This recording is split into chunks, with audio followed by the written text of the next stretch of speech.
పెట్టుబడుల అవగాహనపై రేవంత్ మరియు గిరిబాబు గారు కండక్ట్ చేసే వెబినార్ కోసం ఈ నెంబర్కి కాల్ చేయండి. సుమన్ టీవీ ప్రేక్షకులకు నమస్కారం. నేను మీ రేవంత్ చెలమల.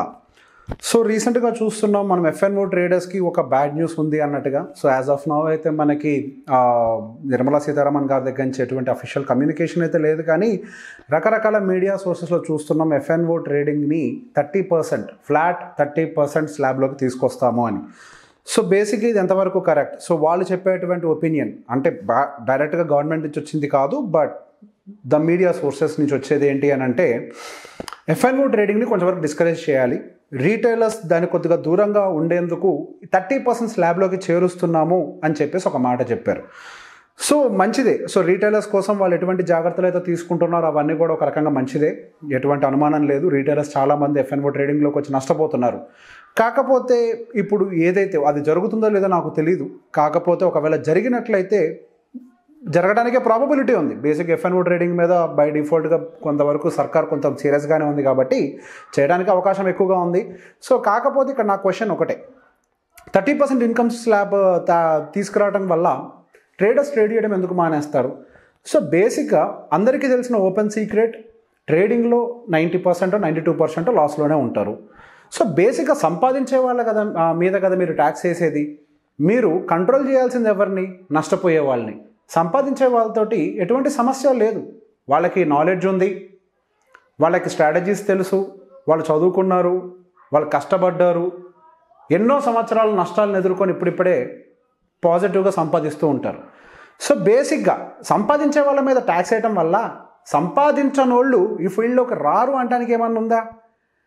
సంపాదిస్తే ట్యాక్స్ కట్టడానికి ఏంటి అనే ఒక ఒపీనియన్ మైండ్లో ఉంటుంది, కానీ నేను అసలు సంపాదించాను అనే థాట్ అయితే డెఫినెట్గా ఎవరికి ఉంటుంది నేను అనుకుంటున్నా.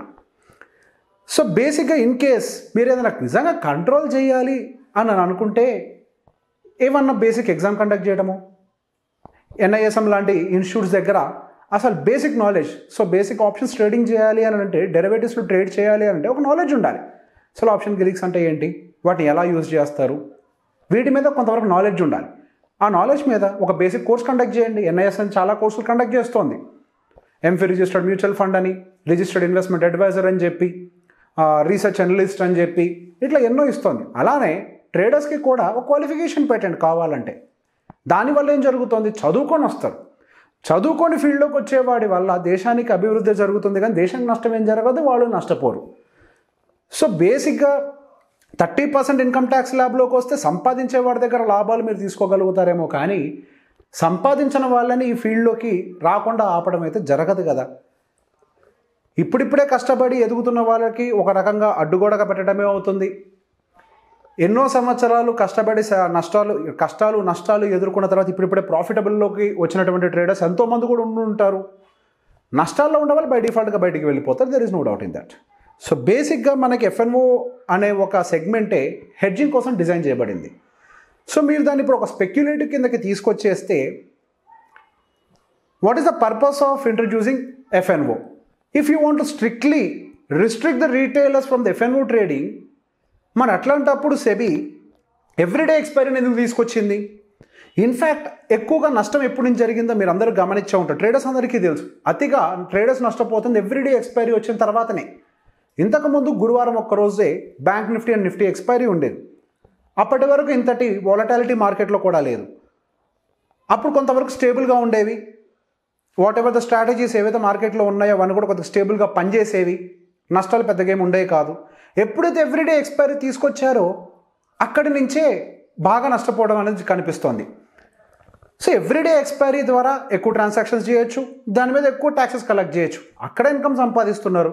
ఎవడో ఒకడు వాడు కష్టపడి ₹1 సంపాదిస్తే మళ్ళీ అందులో కూడా ఇన్కమ్ ట్యాక్స్ సంపాదించాలనుకుంటున్నారు. If you really want to control the losses for the F N O traders, if you are really concerned about the Indians who are losing money in the F N O trading, either you have to ban everyday expiry, you have to go for one expiry.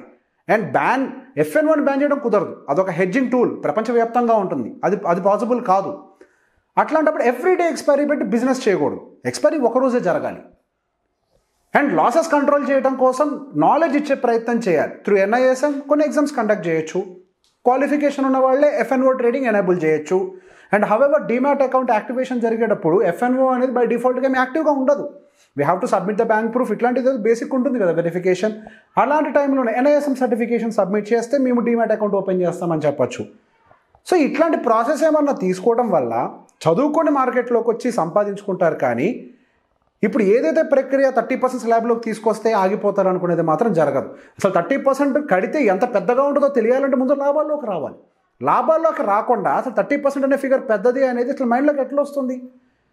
ఇప్పుడు even betting కూడా 30% లేదా bit coins కూడా 30% అన్నారు. కోట్లలో investment accounts create అవుతున్నాయి bit కాయిన్స్కి. జూదం ఎక్కడ ఆగట్లేదు, వాట్ ఎవర్ కెసినోస్ XYZ ఎక్కడ ఆగట్లేదు, అవి ఇంకా నడుస్తూనే ఉన్నాయి. మరి ఇట్లాంటి కేసెస్లో వెళ్ళే వాళ్ళు వెళ్తూనే ఉన్నారు కదా. ట్యాక్స్ పెంచడం వల్ల ఏంటి జరిగేది? అక్కడికి వెళ్ళకుండా ఆపే ప్రయత్నం చేయండి, లేదా నష్టాలు దేని వల్ల జరుగుతున్నాయో దాన్ని కంట్రోల్ చేసే ప్రయత్నం చేయటం వల్ల మనకి ఈ ఎఫ్ఎన్ఓ ట్రేడింగ్లో ఎక్కువ లాసెస్ రాకుండా ఉంటారు. సో ఏదైతే చర్యలు తీసుకుంటున్నారో అవి నిజంగా ట్రేడర్స్కి ఉపయోగపడేలాగా తీసుకున్నట్లయితే నేను ఒక ట్రేడర్గా చాలా సంతోషిస్తాను. సో నా వ్యూ కనుక మీ అందరికీ నచ్చినట్లయితే షేర్ చేయండి. Thank you. సుమన్ టీవీలో మీ పర్సనల్ అండ్ బిజినెస్ ప్రమోషన్స్ కోసం కింది నెంబర్కి కాంటాక్ట్ చేయండి.